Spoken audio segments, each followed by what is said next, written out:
Hello guys, in today's tutorial I will show you how to delete a record from your database or Access database in Microsoft Access.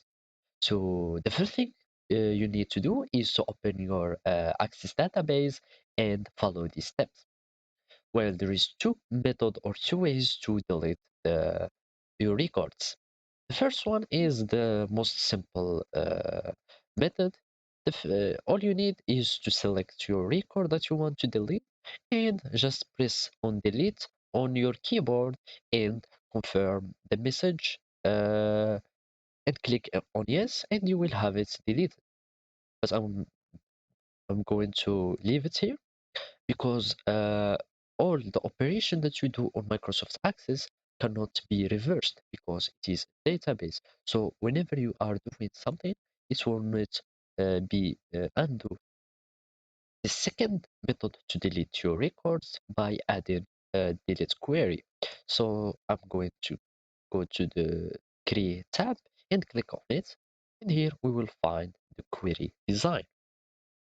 After you click on the query design, you will find this home or this table page here, and I'm going to click on delete because it is a delete query. Now we are adding our table by double clicking on it or just click on add selected table.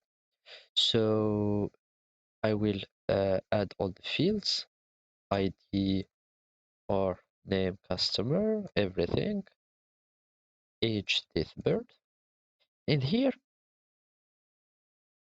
I will choose the criteria that I want to delete, where I want to delete the, the record. For example, I want to delete the record that has the ID number 1. So I can just click on equal 1 and it will delete it. So we go to the query design and we will run our query. And as you can see, you are about to delete one row. If I click on yes, I won't find the first record. So after I refresh, I won't have the record now because I have deleted it. So basically, this is how you delete your records on Access. Thank you for watching and goodbye.